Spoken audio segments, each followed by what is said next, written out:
আরাফার দিনে তার বান্দাদেরকে আল্লাহ যতটা ক্ষমা করেন, মাফ করেন, এতটা মাফ, এতটা ক্ষমা অন্য কোনো দিনে করে না। ইন্নাল হামদালিল্লাহিল আকরামিল্লাযী খালাকাল ইনসানা ওয়া কাররামাহু ওয়া 'আল্লামাহু মিনাল বায়ানি মা লাম ইয়া'লাম فسبحان الذي لا إحصاء امتنانه باللسان ولا بالقلم نشهد أن لا إله إلا الله وحده لا شريك له ونشهد أن سيدنا وحبيبنا ومولانا محمدا عبده ورسوله أما بعد فإن خير الحديث كتاب الله وخير الهدي هدي محمد صلى الله عليه وسلم وشر الأمور محدثاتها وكل محدثات بدعة وكل بدعة ضلالة وكل ضلالة في النار فقد قال الله تعالى في كلامه المجيد والفرقانه الحميد হৃদয়ের সবটুকুন ভালোবাসা উজাড় করে সবাই ভক্তি ভরে পড়ে নেই আউযু বিল্লাহি মিনাশ শাইতানির রাজীম বিসমিল্লাহির রাহমানির রাহিম لن ينال الله لحومها ولا دماؤها ولكن يناله التقوى منكم وقال رسول الله صلى الله عليه وسلم من وجد سعة ولم يجح فلا يقربن مصلنا رواه ابن ماجه إن الله وملائكته يصلون على النبي يا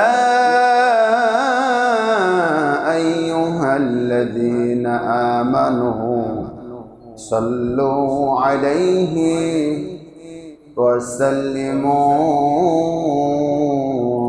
تسليما اللهم صل عليه اللهم بارك عليه মহান রবের প্রশংসা জ্ঞাপন করছি একটি বছর পর যে মনিব আমাদেরকে তার নৈকট্য লাভের অন্যতম একটি মাধ্যম কুরবানি আমাদের মাঝে খুব সন্নিকটে এনে দিয়েছেন। যতগুলো মাধ্যম রয়েছে রবকে খুশি করা, মানুষের জীবনে ত্যাগের একটা শিক্ষা যেই কুরবানির মাধ্যমে পাই, সেই সুযোগ যে মনিব আমাদেরকে করে দিচ্ছেন, এজন্য বলি আলহামদুলিল্লাহ। দুরুদ পেশ করছি বিশ্ব নবীর প্রতি, আমরা সবাই বলি সাল্লাল্লাহু আলাইহি ওয়াসাল্লাম। আল্লাহুম্মা সাল্লি আলাইহি আল্লাহুম্মা বারিক আলাইহি। শহীদদের মাগফিরাত কামনা করছি, আমরা সবাই বলি আল্লাহুম্মা আমিন। গতকাল জকিরা বংশের একজন স্বনামধন্য সমাজের একজন নেতৃত্ব দেওয়ার মতো ব্যক্তি জনাব ইসরাইল ইন্তিকাল করেছেন। ইন্না লিল্লাহি ওয়া ইন্না ইলাইহি রাজিউন। আল্লাহ পাক তার কবরটা সহ অত্র এলাকার যত নারী পুরুষ, মুসলিম নারী পুরুষ, ইমানদার মুত্তাকি যারা মৃত্যুবরণ করেছেন, আল্লাহ সুবহানাহু ওয়া তাআলা সকলের কবরগুলোকে আল্লাহ রিয়াজুল জান্নাত বানায়ে দিক। সবাই বলি আল্লাহুম্মা আমিন। সম্মানিত উপস্থিতি, আল্লাহ যদি চান 28শে মে জিলহজ মাসের 10 তারিখ পালিত হতে যাচ্ছে মহান রবের অন্যতম একটি বিধান তথা ঈদুল আজহা। আল্লাহ আমাদের সকলের ঈদকে, কুরবানিগুলোকে কবুল করুন। সবাই বলে আল্লাহুম্মা আমিন। সম্মানিত উপস্থিতি, আল্লাহ সুবহানাহু ওয়া তাআলা বান্দার জন্য কিছু স্পেশাল দিন নির্ধারণ করেছেন, গুরুত্ব এবং ফজিলত বর্ণনা করেছেন। তার মধ্যে অন্যতম একটি দিন হচ্ছে আরাফার দিন তথা 9 জিলহজ। আরাফার দিনের বরকত এবং কল্যাণ হচ্ছে যদি কেউ ওই দিনটা রোজা রাখতে পারে, হাদিসের ভাষ্য অনুযায়ী আগের 1 বছর পরের 1 বছরের গুনাহ খাতা আল্লাহ মাফ করে দিবেন। বলেন সুবহানাল্লাহ। অন্য আরেকটা হাদিসে এসেছে আরাফার দিনে তার বান্দাদেরকে আল্লাহ যতটা ক্ষমা করেন, মাফ করেন, এতটা মাফ, এতটা ক্ষমা অন্য কোনো দিনে করে না। জোরে বলেন সুবহানাল্লাহ। শয়তান সেদিন বেজার হয়ে যায় যে সারা বছর অসওয়াসা দিয়ে যা করলাম, আল্লাহ তার গোলামদেরকে আরাফার দিনের একটা দিনে এতগুলো মানুষকে ক্ষমা করে দিল। তার গায়ে জ্বালা যন্ত্রণা শুরু হয়ে যায়। বলি আলহামদুলিল্লাহ। এজন্য আমরা অবশ্যই চেষ্টা করব, যাদের উপরে রোজা ফরজ, আমরা রোজা রমজানের করতে পেরেছি যখন, আমরা 1 থেকে 2টা রোজা করতে পারবো না এমনটা নয়। এজন্য কখন রোজা রাখবেন? জিলহজের মাসের 9 তারিখ তথা আরাফার দিনে রোজা রাখার কথা বলা হয়েছে। এ নিয়ে ওলামা একরামদের 2টা মত তৈরি হয়েছে। কেউ বলছেন সৌদি আরবে আরো আরাফার দিন যেদিন সেই দিন রাখতে হবে। কারো মতে হচ্ছে যে হাদিসের শিক্ষা হলো 9 জিলহজ, সেটা যে দেশে যখন 9 তারিখ হবে তখন সেই দেশের সেই অনুযায়ী হবে। আমি দুজনের মতকেই শ্রদ্ধা করে 2টাই রোজা রাখতে বলছি। কারো সুযোগ যদি থাকে তাহলে তো 1 থেকে 9 তারিখ পর্যন্ত অনেকে রোজা রেখেছেন বা রাখছেন। সুতরাং আমরা চেষ্টা করব যেন মঙ্গলবার এবং বুধবার 2টা দিন আমরা যেন রোজা রাখতে পারি, তাহলে আরাফার দিনের রোজা মিস্টেক হবে না। তবে একটা কারণ আপনাদেরকে বলি, যারা বলেন সৌদি আরবের আরাফার দিন যেই দিন সেটাই আরাফার দিন, তাহলে একটা প্রশ্নের উত্তর আপনি দেন তো, সৌদি আরবের আগেও কোনো দেশে ঈদ হয় কি না? বলেন হয় কি না? যদি বলেন হয় না, আমি বলছি হ্যাঁ। যেমন জাপান নামক একটা দেশ আছে, যেই দেশে সৌদি আরবের ঈদে যেদিন ঈদ হয় তার আগেই ঈদ হয়ে যায়। তার মানে সৌদি আরবে যেদিন ঈদ তার আগের দিন হচ্ছে ওদের দেশে ঈদ। সেক্ষেত্রে তারা আরাফার দিন কবে পালন করবে? যদি আরাফার দিন সৌদি আরবকে লক্ষ্য করে হতো, দেশকে লক্ষ্য করে হতো, তাহলে পারে জাপান নামক দেশের মুসলমানেরা সৌদি আরবে যেদিন ঈদ সেদিন রাখতে হতো। সেক্ষেত্রে ঈদের দিন তো রোজা রাখা হারাম, স্পষ্ট কথা। নানান ধরনের মতামত মতভেদ আছে, আমরা কেউ কাউকে ছোট করছি না। 2টা রোজা যদি রাখতে পারি নিরাপদ মত, আল্লাহ যেন কবুল করেন। বলেন আমিন। সম্মানিত উপস্থিতি, এবছর এই অত্র এলাকা থেকে কেউ হজে গেছে কিনা আমার কানে আসে নাই। যদি যেয়ে থাকেন, আল্লাহ তার সহ গোটা বিশ্ব মুসলিম উম্মাহ যারা হজে গেছেন সকলের হজকে আল্লাহ যেন কবুল করে নেন, বলেন আমিন। হজের শিক্ষা নিয়ে যেন বাকি জিন্দেগি তারা চালাতে পারে, আল্লাহ যেন কবুল করেন, আল্লাহুম্মা আমিন। সম্মানিত উপস্থিতি, আল্লাহ রাব্বুল আলামিন বলছেন, হে দুনিয়ার মানুষেরা, তোমরা যে কুরবানি দাও, পশু জবাহ করো, সেই পশুর রক্ত, মাংস কোনোটাই আমার কাছে আসে না। সুবহানাল্লাহ বলবো না? আমার কাছে কোনোটাই আসে না। না দরকার হয় তোমাদের জবাই করা গোশত, না দরকার হয় বা আমার কাছে আসে রক্ত, রক্ত আসে না, গোশত আমার কাছে আসে না। তোমাদের অন্তরটা আমার কাছে আসে। তোমাদের কি নিয়তে, কি অন্তর নিয়ে তোমরা কুরবানি করছো সেটা আমি দেখতে চাই। সেই জিনিসটাই শুধু আমার কাছে পৌঁছে যায়। একটু বলি সুবহানাল্লাহ। সূরা হজ্জের 37 নম্বর আয়াত আল্লাহ বলেছেন, লা ইয়ানালাল্লাহু লুহুমুহা ওয়ালা দিমাউহা ওয়ালাকিন ইয়ানালুহু তাকওয়া মিনকুম। জোরে বলেন আল্লাহু আকবার। তোমাদের যে কুরবানিটা দাও আল্লাহ তাআলার কাছে, সেই কুরবানির গোশত এবং রক্ত কোনোটাই আমার কাছে পৌঁছায় না। যে জিনিসটা আমার কাছে আসে সেটা হলো তোমাদের অন্তরের তাকওয়া। কোন নিয়তে কুরবানি দিচ্ছি সেই নিয়তটাই আল্লাহ পাকের কাছে চলে যায়। সুবহানাল্লাহ। সম্মানিত উপস্থিতি, হাদিসে এসেছে কুরবানি এমন যেমন তেমন একটা বিধান নয়, গুরুত্বপূর্ণ একটা বিধান। মান ওয়াজাদা সাআতান ওয়া লাম ইউযহি ফালা ইয়াকরাবান্না মুসাল্লানা।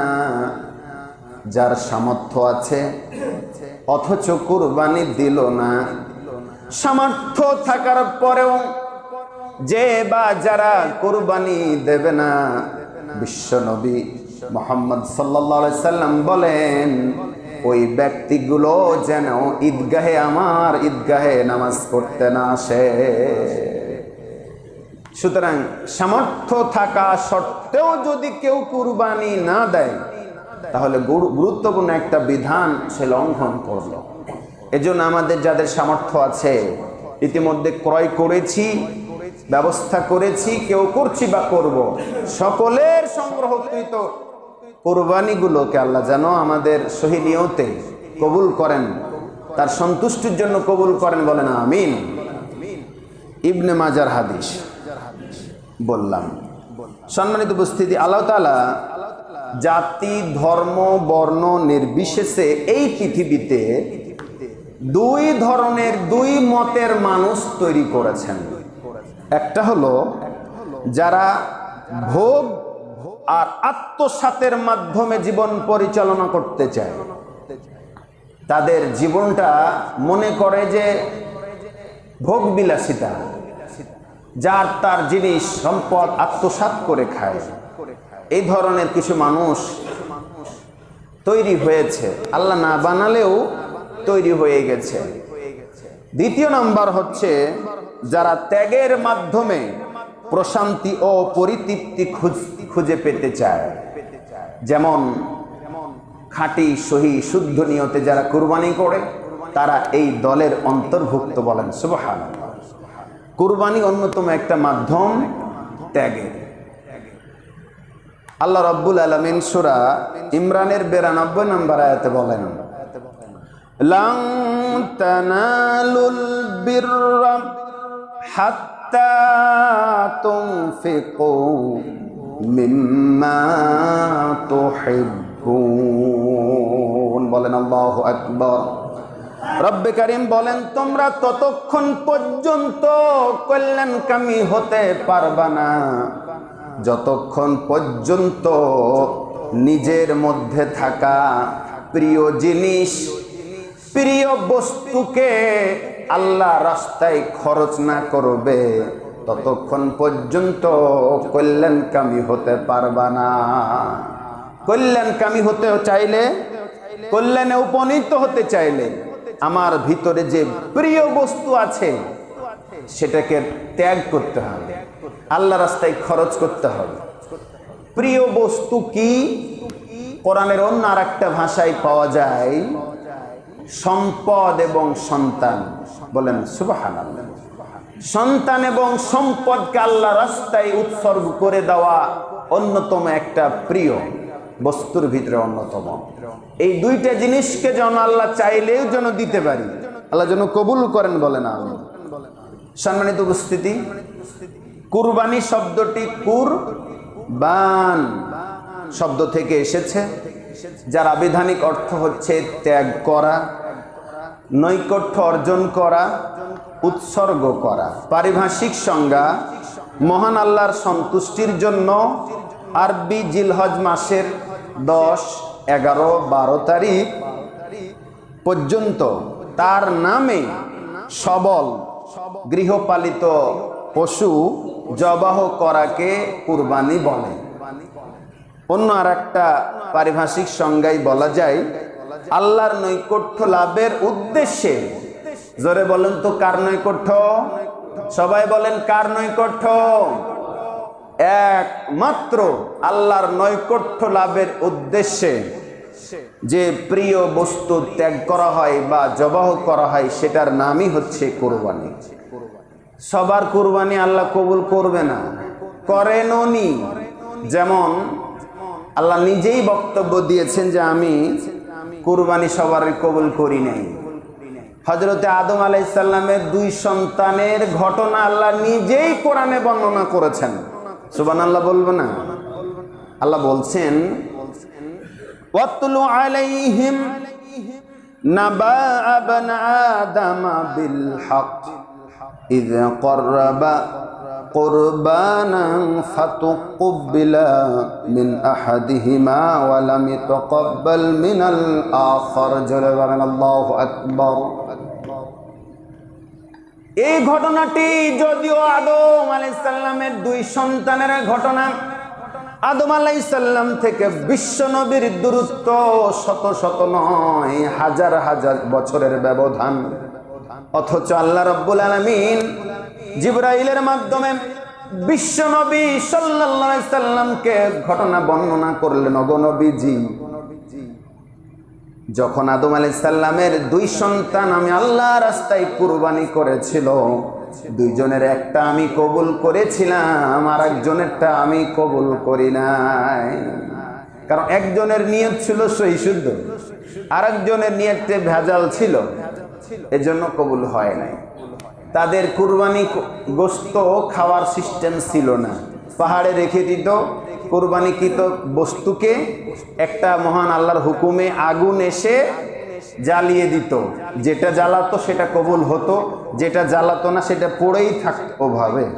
পরবর্তীতে আল্লাহ মহাজ্ঞানী তো, আল্লাহ তার বান্দাদের ভিতরে এই নিয়ম চালু করলে অনেকেই ধরা খেতাম। ঠিক কিনা? জোরে বলেন ঠিক কিনা? আমাদের সমাজের ভিতরে কারো কুরবানি কবুল হলে আর কারোর যদি না হতো, তাহলে যার হতো না ওকে সমাজেই রাখতো না, যে এই তুই তো কিছুই না, তোর তো কুরবানি কবুল হয় না, মানে আল্লাহ তোর প্রতি বেজার। এরকম নানা ধরনের তাকে হেয় প্রতিপন্ন করা হতো সমাজে। আল্লাহ মহাজ্ঞানী, আল্লাহ কুরবানির গোশতটা খাওয়াটাকে আল্লাহ মুস্তাহাব তথা হালাল করে দিলেন। বলেন সুবহানাল্লাহ। কুরবানির গোশতের বিধান নিয়ে অনেকে ঝামেলা করে। 3 ভাগই করতে হবে, 1 ভাগ নিজে, 1 ভাগ আত্মীয় স্বজন, আর 1 ভাগ ফকির মিসকিন, এটাই করতে হবে অথবা করতে হবে না, এরকম নানা ধরনের মত তৈরি হয়েছে। এটা নিয়ে মারামারি হানাহানি তাও হয়, মন ছুটাছুটি তাও হয়। আসলে হাদিসে খেতে বলেছেন, দিয়ে থুয়ে খাওয়ার কথা বলেছেন। 3 ভাগ ওজনে একবারে মেপেই করতে হবে, স্পষ্ট এভাবে পাওয়া যায় না। তবে ওলামা একরামদের মত 3টা ভাগ করলে ভালো। যদি আপনার পরিবার বড় হয়, আপনার সামর্থ্য কম, ছোট কুরবানি দেন, সম্পূর্ণ গোশত খেয়ে নিলেও নাজায়েজ হবে না। কুরবানির গোশত খাওয়া ফরজও না, ওয়াজিবও না, এটা একটা মুস্তাহাব জিনিস। আপনি খেলে খাবেন, না হলে বিতরণ করবেন, কোনো সমস্যা নেই, এটা নিয়ে দ্বন্দ্ব হবে না। তবে সামাজিক একটা সিস্টেমের ভিতরে থাকলে ভালো।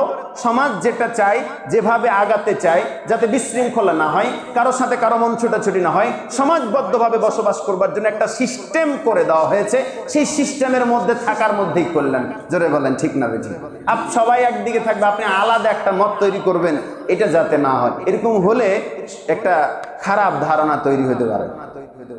এজন্য আমাদের উচিত সমাজবদ্ধভাবে বসবাস করতে হলে সমাজের নিয়ম কানুন মেনে চলা। এটা তো ফরজ না, ওয়াজিব না, জরুরি কোনো বিষয় না।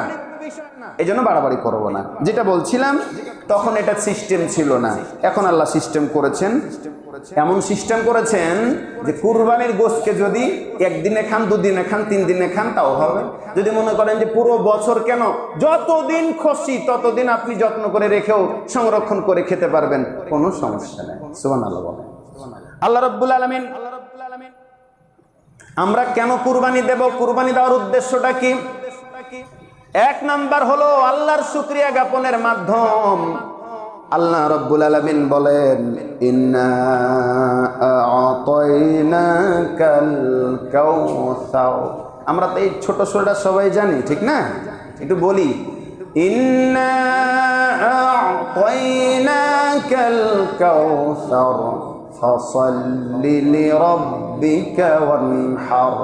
বিশ্বনবী সাল্লাল্লাহু আলাইহি সাল্লামকে হাউজে কাউসার দান করলেন, উপহার দিলেন। যে কাউসারের ব্যাখ্যা, গুরুত্ব, ফজিলত অনেক বেশি, সময় সুযোগ হলে বলবো।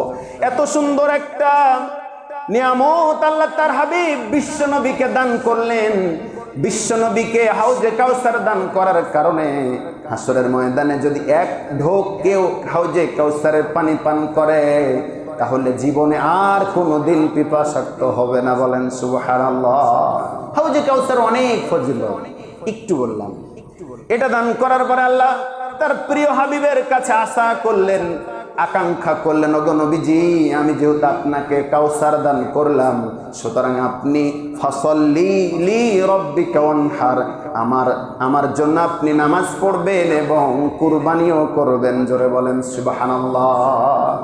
আমি আপনাকে কাউসার দিয়েছি, আশা করতেছি আপনার কাছ থেকে নামাজ পড়া আর কুরবানি করা।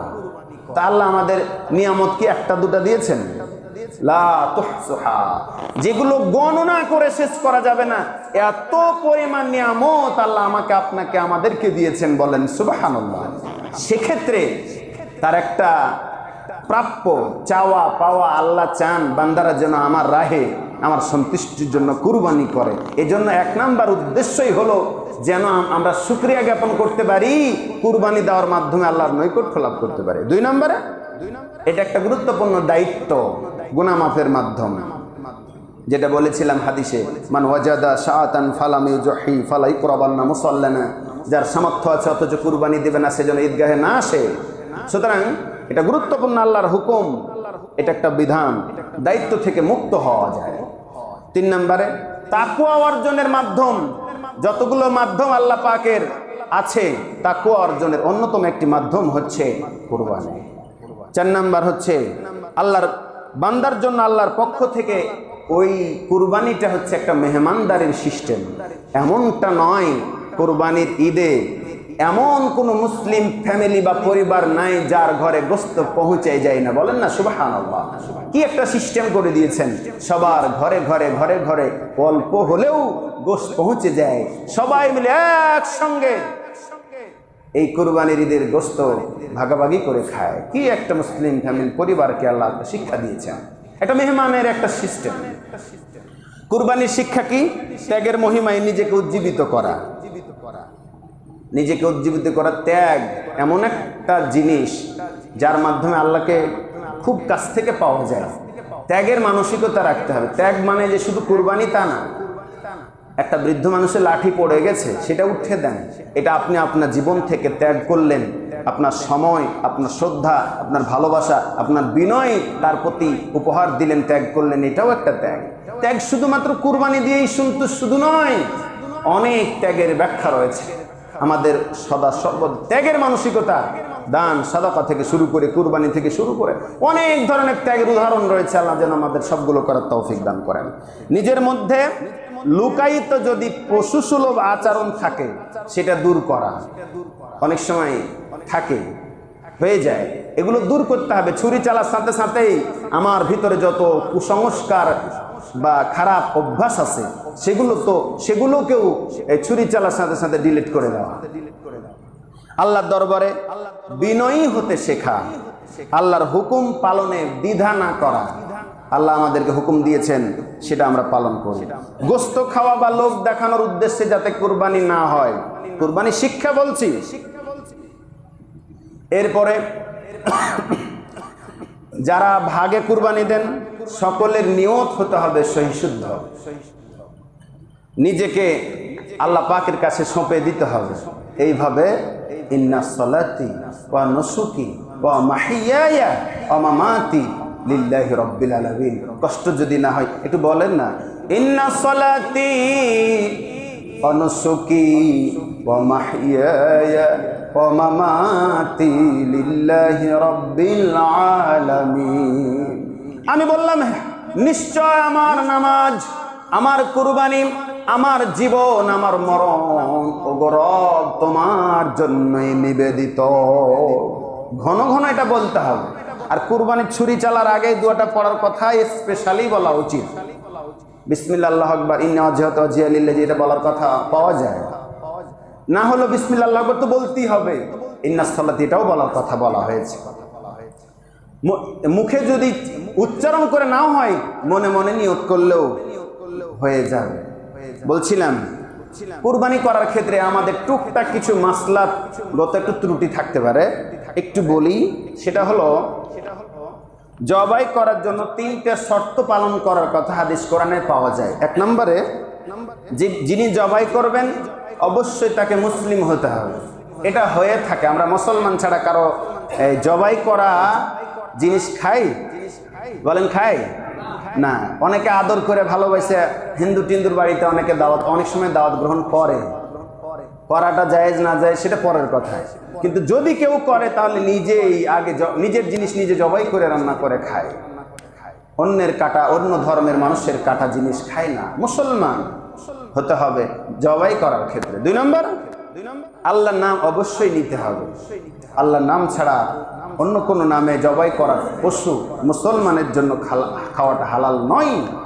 3 নম্বর, পশুর কণ্ঠনালী, শ্বাসনালী এবং রক্তনালী, এই 3টা নালী কাটতে হয়। অনেকে এটা কাটতে সময় লাগিয়ে দেয়, অথবা এমনভাবে কোন জায়গাতে যে কাটতে হবে পশুটা কষ্ট পায়। একটু সাবধান হওয়া উচিত। জবাই করার ক্ষেত্রে কিছু সুন্নাত এবং আদব আছে। 1 নম্বরে পশুর গলা কাটতে হয়। পিঠের দিক থেকে জবাই করা যায়? গলার দিক দিয়েই জবাই করতে হয়। 3টা নালী কাটতে হয় যেটা বললাম। গলা থেকে মাথা কেটে, মানে গলা থেকে মাথা কেটে ছুটিয়ে দেওয়া যাবে না, ইচ্ছাকৃত করা যাবে না। অনিচ্ছায় যদি হয়ে যায় তাহলে কোনো সমস্যা নেই, কিন্তু ইচ্ছাকৃতভাবে গলা থেকে মাথাটা আলাদা করে দেওয়া যাবে না। যে কোনো প্রাণী হতে পারে জবাই করার ক্ষেত্রে। আল্লাহর নাম তো নিতেই হবে বললাম। পশুকে যত পরিমাণ কষ্ট কম দেওয়া যায় সেই দিকে খেয়াল রাখতে হবে। কম কষ্ট দিয়ে জবাই করতে হবে।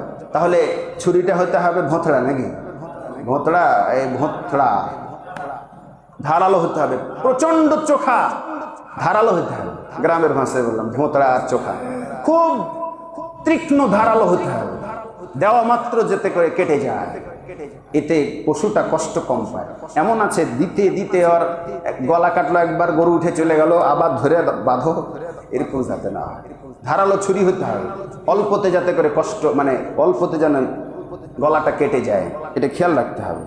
সম্মানিত উপস্থিতি, শুধু কি তাই, অন্য পশুর সামনে একটা পশু জবাই করছেন আর একটা পশু দাঁড়িয়ে আছে, এটা করা থেকে একটু বিরত রাখা দরকার। যদিও আমরা সমাজবদ্ধ হওয়ার কারণে একসঙ্গে এক জায়গাতে কুরবানি করে ফেলি, একটু যদি পারেন আদবের সুরে বলছি, একটা পশু জবাই করার সময় আর একটা পশুকে পাশে দাঁড়ো করে রাখবো না, তার সামনে আর একটা পশু জবাই হতে যাতে দেখতে না পায়, এটা আদব। পশুর সামনে অনেক সময় ছুরি ধার দেয়, আছে না নাই? এটা করা থেকে দূরে থাকবো। এটা পশুর সাথে আদবের বরখেলাফ হয়ে যায়। পশু জবাই করব, কিন্তু পশুর সামনে ছুরিকে ধার দেব না, রেত দিব না, ধার দেব না। পশুর দম যাওয়ার আগে কোনো অঙ্গ কাটবো না। দম যায় না, এই লাগে রগ কাটে অনেক সময়। আগে এটা বেশি ছিল, এখন কমেছে। একটু ধৈর্য ধারণ করুন, একটু ধৈর্য ধারণ করুন। দমটা চলে যাওয়ার পরে, নিস্তেজ হয়ে যাওয়ার পরে, রূহটা সম্পূর্ণ বের হওয়ার পরে, সম্পূর্ণ মানে দম যাওয়ার পরে তার যে কোনো অঙ্গ কাটবো, তার আগে নয়। কষ্ট পায়, এটা আদবের বরখেলাফ। পশুকে কিবলামুখী করে শুইয়ে জবাই করার কথা বলা হয়েছে। মাথা উত্তরে থাকে না দক্ষিণে থাকে? জি, দক্ষিণে থাকে। কেউ যদি মনে করে না আমি উত্তরে রাখবো, না, জায়েজ নয়।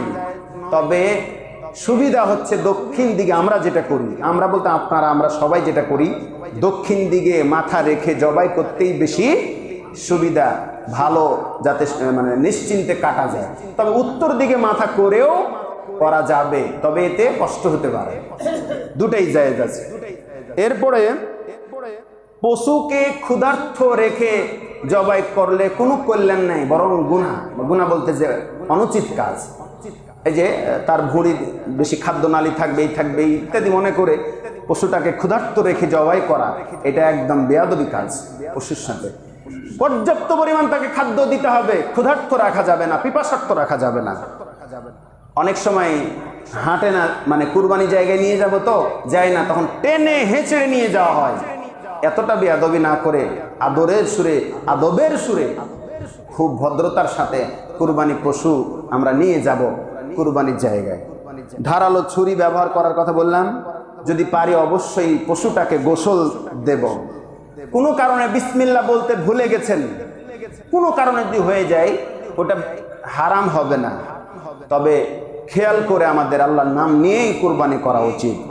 সম্মানিত উপস্থিত, একটা পশু আপনি জবাই করছেন, হঠাৎ করে আপনি মানে মাথা আউলে বেলে গেল, আপনি কেমন করছেন, অর্ধেক কাটা না কাটতে না কাটতে আপনি বেহুশ হয়ে গেলেন, এরকম হতে পারে না? যদি হয়ে থাকে, অর্ধেক আপনি কাটলেন, আরেকজন দৌড়ে এসে কাটলো, কাটতে পারবে, কোনো সমস্যা নেই। তবে দুইজনের একজন হলেও যেন আল্লাহর নাম নেই। যদি না নেয় তাহলে পারে কুরবানিটা বৈধ হবে না, অথবা গোস্তটা খাওয়াটা মানে ত্রুটিপূর্ণ হয়ে যেতে পারে, ইচ্ছাকৃতভাবে যদি করে। আর অনিচ্ছা হলে তো কোনো সমস্যা নেই। কোনো কারণে যদি বাচ্চা ছেলে, নাবালক, এখনো তার বয়স হয়নি পরিপূর্ণ, অথবা মহিলা মানুষ মুরগি, হাঁস, মুরগি ইত্যাদি কবুতর জবাই করে, তাহলে করতে পারবে। অপ্রাপ্ত বয়স্ক ছেলে, মেয়ে না, ছেলে এবং মহিলা মানুষ প্রাণী জবাই করতে পারবে, কোনো সমস্যা নেই, জায়েজ আছে। পশু জবাই করে বিনিময় নেওয়া দেওয়া যাবে কিনা? উত্তর হচ্ছে গোশত কিংবা চামড়া দিয়ে বিনিময় নেওয়া দেওয়া করা যাবে না। আলাদা প্রয়োজনে টাকা দিতে হবে। আপনি কাউকে দিয়ে খাটালেন, কিন্তু গোশত দিয়ে দিবেন, বিনিময় দিয়ে দিবেন, বা অথবা চামড়া দিয়ে দিবেন, এটা করা যাবে না। এটা থেকে দূরে থাকতে হবে। কুরবানির গোশত বিনিময়ে দেওয়া যায় না। নর মাদি অর্থাৎ ছেলে বা মেয়ে, অর্থাৎ নর মাদি কোনটার বেশি উত্তম কুরবানি করার ক্ষেত্রে? এখানে ফতোয়া কিতাব থেকে এসেছে যে দুইটাই তো জায়েজ, কোনো সমস্যা নাই। তবে উট আর গাভীর ক্ষেত্রে মাদিটা উত্তম পাওয়া যায়। আয়রা গরু দেওয়া যাবে না বিষয়টা এমনটা নয়, মনে ফের আবার অন্য কিছু বুঝবেন না।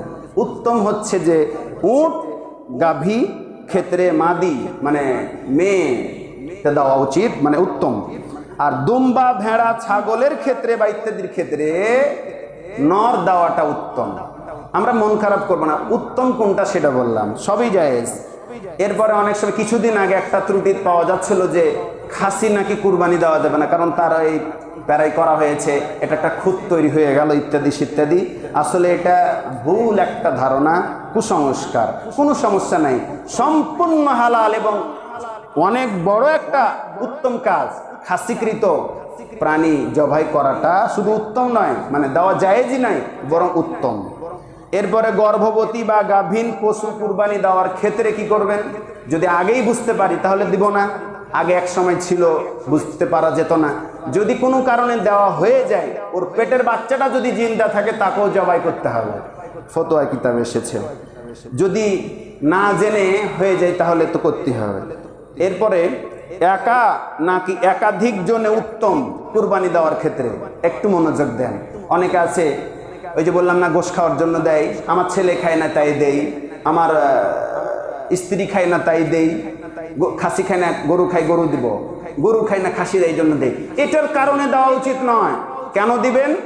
একাই উত্তম নাকি ভাগযোগে দেওয়াটা উত্তম? শুনেন, আপনি ভাগে দিতে পারবেন, তবে ভাগে দেওয়ার জন্য যে পরিমাণ অর্থ লাগে ওই অর্থ দিয়ে যদি একটা পশু আপনি কিনতে পারেন তাহলে একাই দেওয়াই উত্তম। ঠিক কিনা? জোরে বলেন ঠিক কিনা? আপনি কষ্ট পান আর ভালো লাগুক আর মন্দ লাগুক, বলতেই হলো কথাটা। আপনার সুবিধা দেখিতে হবে না, আপনার সামর্থ্য যে পরিমাণ আছে, যে পরিমাণ ভাগা দিবেন যে মূল্যে, ওই মূল্যে যদি একটা আলাদা খাসি কিংবা একটা একক একটা মানে পশু যদি কিনতে পারেন সেটাতেই উত্তম। তবে হ্যাঁ, ভাগে কুরবানি দেওয়াতে কোনো সমস্যা নেই। এরপরে ত্রুটিপূর্ণ পশুর কুরবানি, যদি পরিবর্তনের সুযোগ থাকে, সময় থাকে তাহলে করব পরিবর্তন, আর যদি সুযোগ না থাকে তাহলে জায়েজ আছে। এটা আমাদের একটু খেয়াল করা উচিত। পশু ক্রয়ের পর যদি মারা যায়, এমনও তো হতে পারে আপনি একটা পশু ক্রয় করলেন, ক্রয় করার পরে মারা গেল, তাহলে কি করবেন?